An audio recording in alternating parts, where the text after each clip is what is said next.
Hi everybody, in this video we're going to look at some properties of exponents, and there's actually quite a lot of properties of exponents, and they can be used in different ways. So the ones that we're going to focus on in this video are going to be some of the beginning properties, things like the product and the power rule, and again we'll talk about what those are in a second. And they're nice because they do help us a lot with things like multiplying polynomials. So we're going to look at these beginning rules in this video.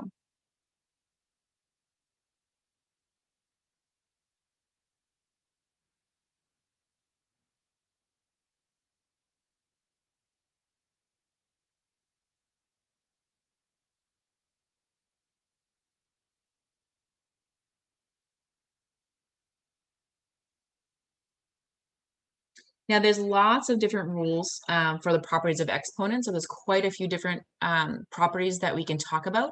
So like I said, in this particular video, I'm going to focus on rules that are called the product and power rules. So we're not going to do every single property of exponents in this one video. We'll start with a couple, and then we can do more later. All right, so our first rule is the product rule.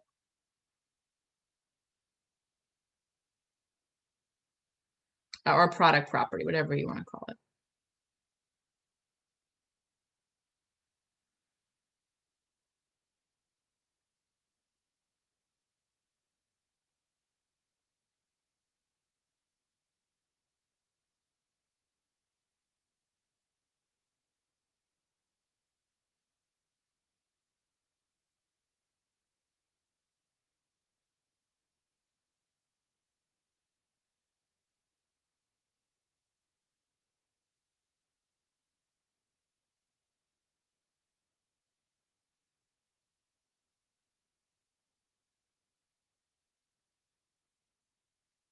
So the product rule says, first of all, let m and n be positive integers here, and a real number. Then when we're multiplying two different exponent expressions together with the same base, the shortcut is to just add the exponent. Now, I will say too that if m and n are actually not positive, even if they're negative or fractions or anything else, this rule actually still holds. But you'll see that we'll tend to focus on the more basic examples to start. So here, notice that we have the same base. Okay. So when multiplying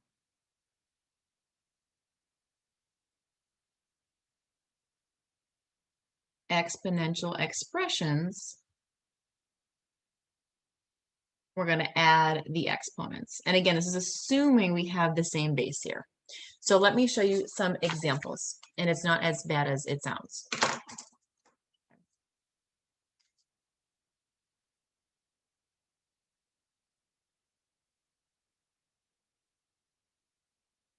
So x squared times x to the third. Notice that they have the same base. They're both x's, right? So all you have to do is do 2 plus 3, and the answer is x to the fifth. That's it. And this should make sense, right? Because x squared is x times x, and x cubed is x times x times x. So if you think about it, you have 1, 2, 3, 4, 5 x's all together, which is where the x to the fifth comes from. So these rules for exponents are shortcuts. They're not changing the actual definition of anything, so they still form in line with the definition. If I were to actually break this down and think about what an exponent means, then I could get the same answer that way, right? By counting up the number of x's I have. But this is just a shortcut, so that's all it is.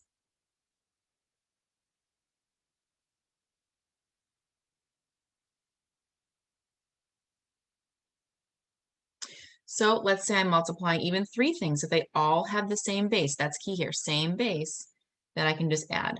Now, if you don't have an exponent, you want to be careful. There is always a 1 there. So it's going to be y to the 1 plus 2 plus 4. So y to the 7th.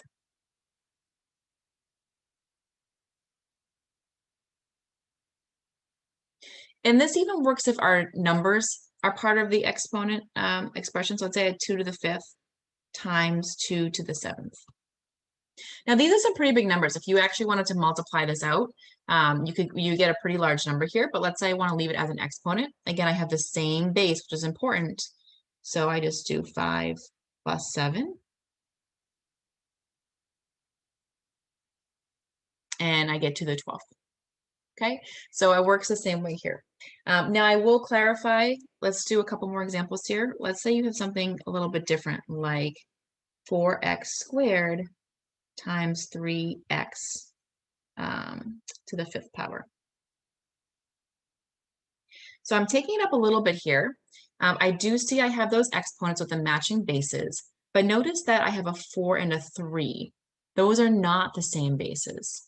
So what happens here is you have kind of two different ideas in your head. You're going to use the shortcut for the exponent part, but the numbers out front we're just going to multiply as usual.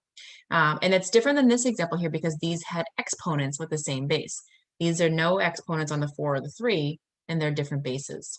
So this becomes 4 times 3, and then the x squared times x to the 5th gets put together.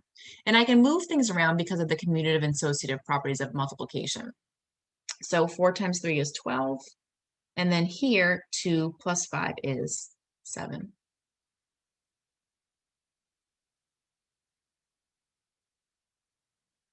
Now, of course, if you can do this right in your head, that's absolutely fine. You don't have to rewrite that middle step, but we can.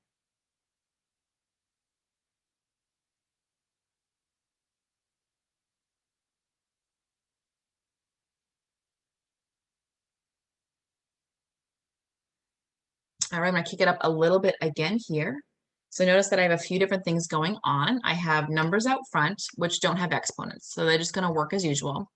And then I have A's and B's. So what we do if we have more than one variable and we're trying to use our shortcut is we match up the variables. So for instance, I'm going to do -2 times 3, right? And then my A's are going to be A squared times A cubed. And then my B's is B to the 5th times, B. So -2 times 3 is -6. And then for the A's here, I have A to the 2 plus 3, which is 5.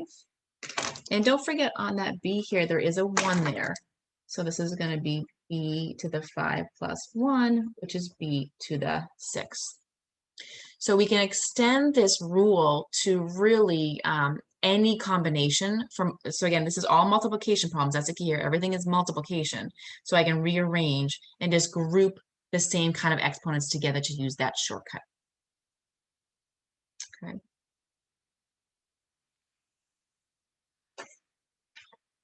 All right, let's do maybe one more of those before we move on.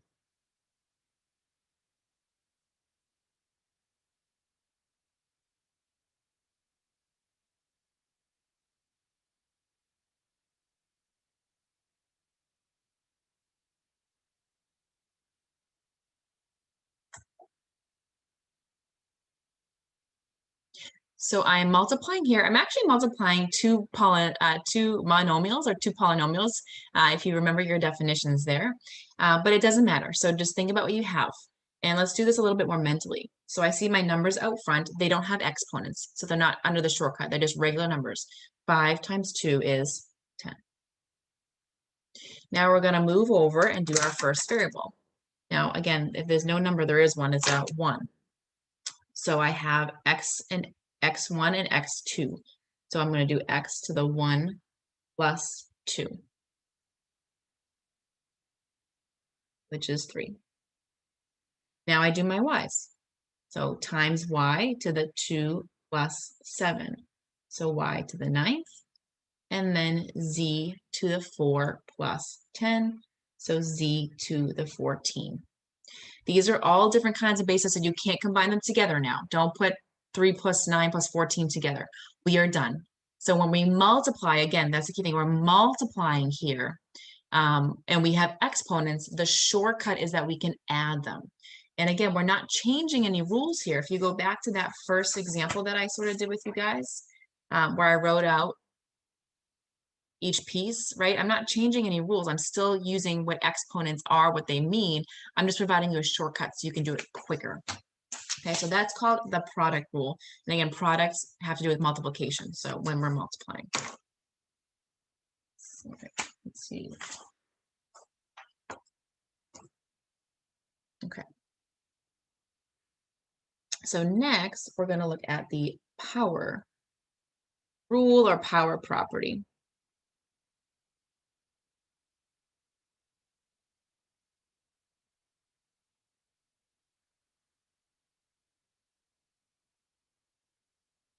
Again,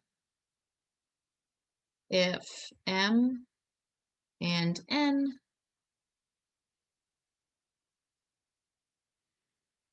are positive integers and a is a real number, then a to the m to the n is the same thing as a to the m times n. So again, here I'm saying m and n are positive integers, but they really work for anything. Even if m and n were fractions or negative, this rule actually still holds. So let's see what this one says here. So notice this one is different. You only have one base, but two exponents this time. Now, notice how that is different than the last rule. So let me bring the last rule up. So the last rule, look at, you had two bases, right? A and A, they were written twice. They were the same. Here, you have only one base, and the exponent is sort of doubled on itself.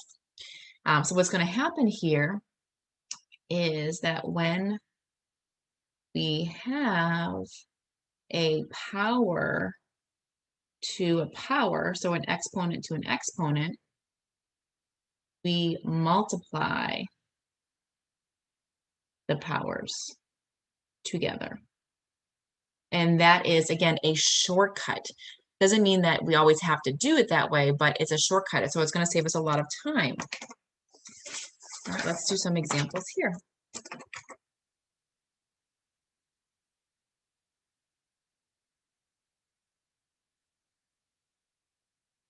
So notice I have one base, it's just x, and then I have it squared and to the third power. So basically what you're going to do is you're going to take those two exponents and you're going to multiply them together.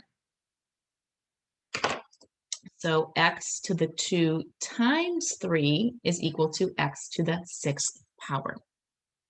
Now, I just want to show you why this still works. So think about this, right? If you have x squared to the third power, well, that would mean to take this x squared and to do it 3 times, right? Right, so 1, 2, 3. But each of those x squareds is x times x. So look at how many x's you actually have in this problem. You have 1, 2, 3, 4, 5, 6. So that's how the 6 comes into play here. We're not changing the fundamentals of what it means to be an exponent. I'm just providing you a shortcut, a faster way to do it.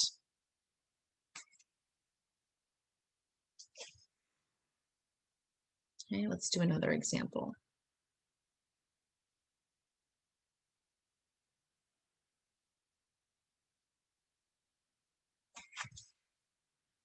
So here, y to the 8th to the 4th. So again, I see I have those double exponents there. I'm going to multiply. So I do 8 times 4, which is 32.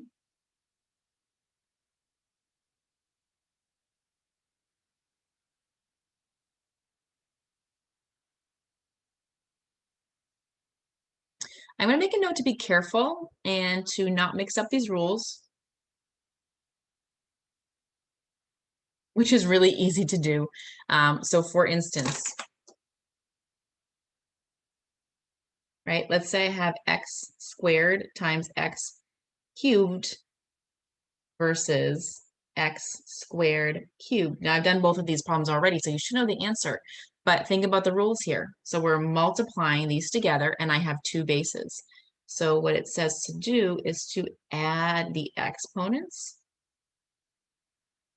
whereas something like this says to multiply the exponents.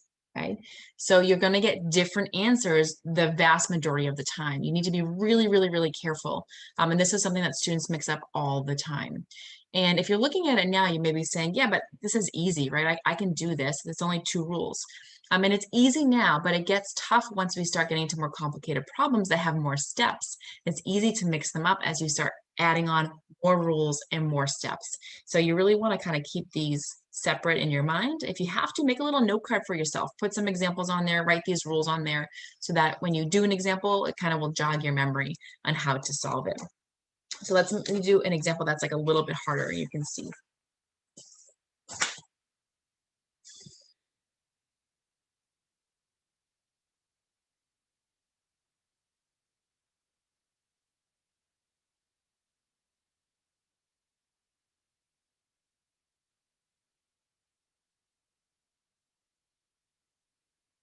All right, so here is a little bit more complicated. I have a to the third to the fourth power times a to the second to the seventh power. So first of all, I do see I have these kind of double exponents here, right? So when I see something like that, I am going to go ahead and multiply those. So this becomes 3 times 4, which is 12. So I have a to the 12th. And this is 2 times 7, which is 14. And that multiplication symbol comes in between. Now my double powers are all gone, and here I have a to the 12th times a to the 14th. So this is now that product rule. So this is the power rule. This is now the product rule. So we're going to do a to the 12 plus 14, which is a to the, 26th power.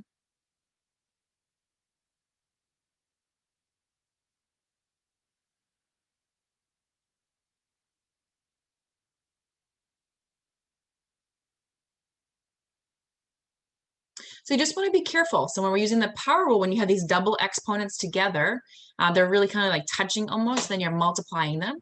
Here, each exponent is pretty far apart. It has its own base. So we're going to go back to adding the exponents. Okay, so this is what I'm saying. It gets a little bit tricky once we get a little bit more complicated. So you really want to get comfortable here. All right. And there's one more rule I want to go through in this particular video. And that is the power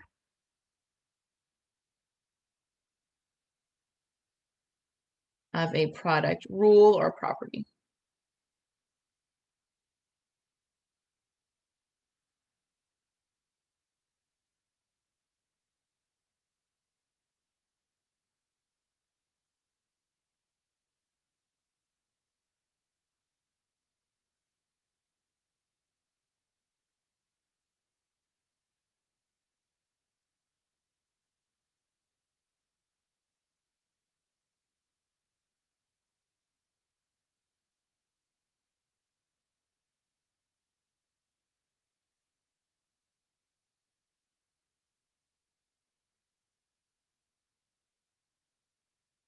All right, so here is the last rule for right now.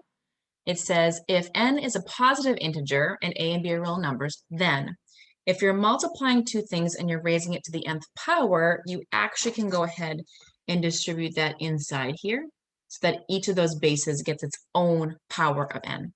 And actually, if n is negative or a fraction, either, the rule still works. So it doesn't have to necessarily be positive, but that rule will still work, okay? So I do want to make a really important note here, again, to be careful. Because we cannot do this with adding or subtracting. For instance, a plus b to the nth power is not a to the nth plus b to the nth. And a minus b to the nth power is not a to the nth minus b to the nth. Okay, so this rule doesn't hold if there's addition or subtraction. It only holds for multiplication, and then we'll also see for division as well. So we can distribute that n in, but it doesn't work in all cases. It is very specific to multiplication and then also to division, but it is not true for adding and subtracting. So you do want to be really, really careful there because that's something that a very common mistake that people make.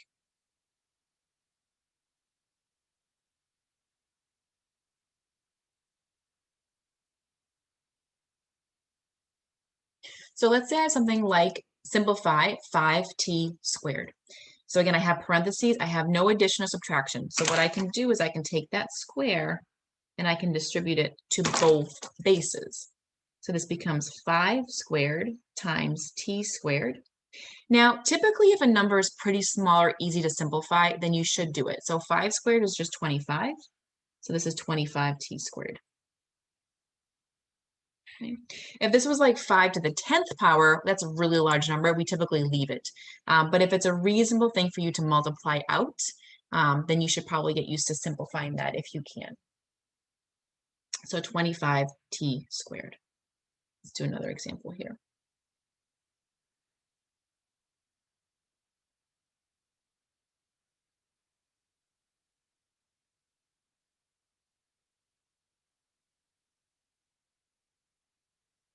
Let's stick with squares for a second. So same thing here. Notice I have 1, 2, 3 parts inside my parentheses. I don't have any addition subtraction. So we are going to go ahead and distribute. I am going to warn you to be really careful. If you have a negative inside the parentheses, when you distribute, that base is -4, not 4. So it's going to be -4 squared like that times a. Now here, I don't have anything, so I can just distribute that 2. But in the last case here, I have b to the 3rd squared. Okay, so I'm going to be really careful there because I don't just have a b, I have b cubed. So it's b cubed squared. And now I'm going to start simplifying. So here, -4 times -4 is positive 16. So 16. A squared is just a squared. But now I have to start using some of my rules, right? So when I have this double exponent here, I can go ahead and multiply. So this becomes b to the 6th power. Okay, so again, you can see it starts getting a little bit more complicated as we start combining things like negatives here we're watching out for, and now we're also multiplying. So we have to be really careful. All right, I'm going to do, I think, just 2 more here. Let's do a couple more. Again, we're going to simplify.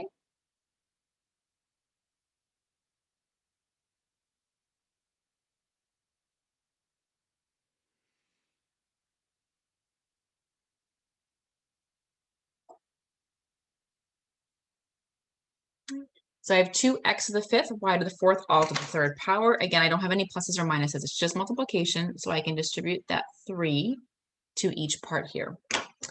And I'm going to be careful. So I don't have any negatives. So this is just 2 to the 3rd. Now here I have x to the 5th to the 3rd. And then here I have y to the 4th to the 3rd. Now you don't really need these extra multiplication symbols. I just find it easier just to spread my work out a little bit so I'm staying neater.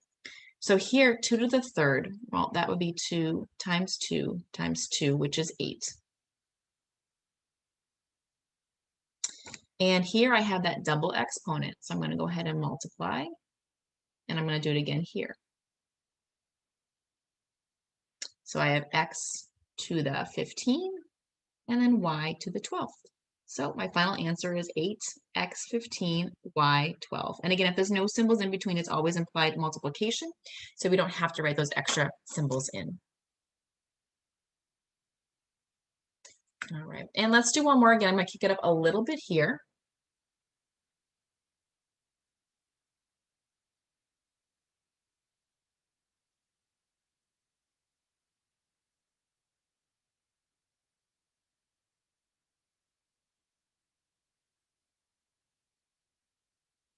So here I have 2 sets of parentheses. There is no symbol in between. So if there's no symbol in between, it does imply multiplication in between.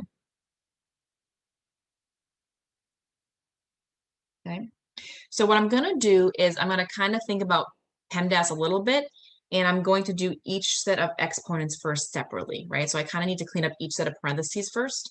Now I know there's something to do on the inside, but I can definitely distribute those exponents throughout. So I'm going to do that. So I'm going to do this one first.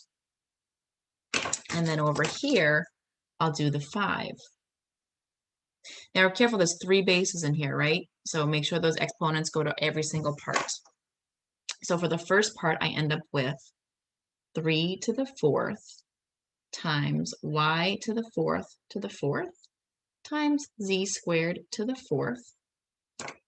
And then for the other one, we're just going to put a big multiplication symbol in between just to kind of separate my 2 parts. 2 to the 5th times y cubed to the 5th times z to the 5th to the 5th. Now I'm going to keep cleaning up. So I'm going to do these double exponents first. And remember, we're going to multiply there, right? So let's see, I have 3 to the 4th, and this becomes y to the 4 times 4 is 16. And 2 times 4 is going to be 8. Leave this to the 5th for a second. And then here, 3 times 5 is 15. And then this was a 5. 5 times 5 is 25.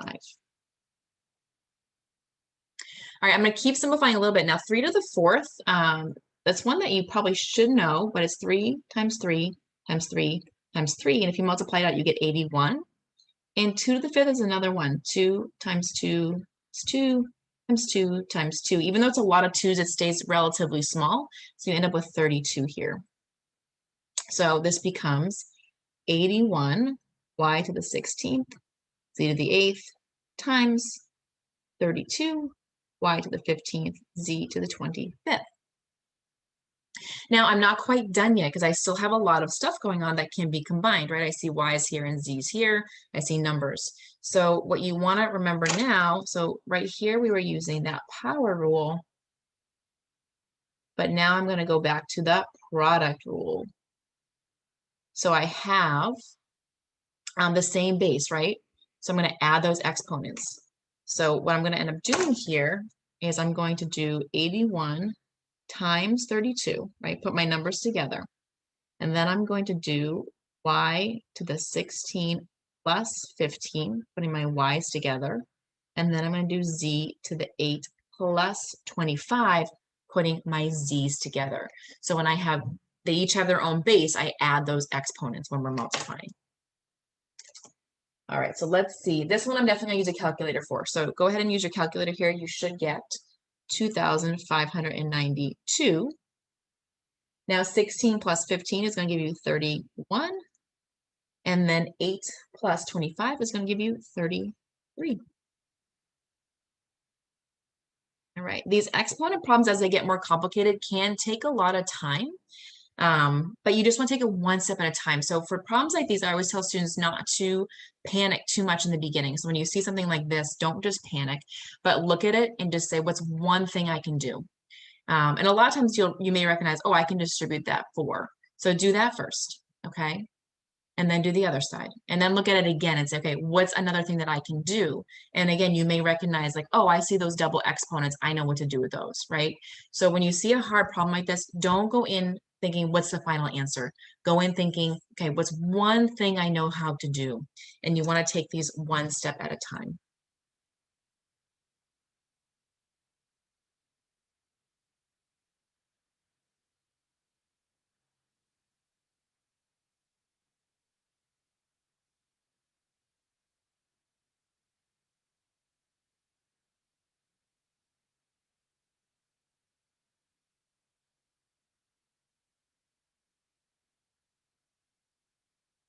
Okay? So you just do it one thing at a time over and over again, and then eventually you're going to get to that final answer. Okay, so don't get too overwhelmed with these. Take your time. And the more practice you do, the easier they do become. So until you're there, maybe make a little note card for yourself or something to kind of keep these rules on or keep some examples with you as you're going through the work. But like I said, the more you practice, the easier they are going to get.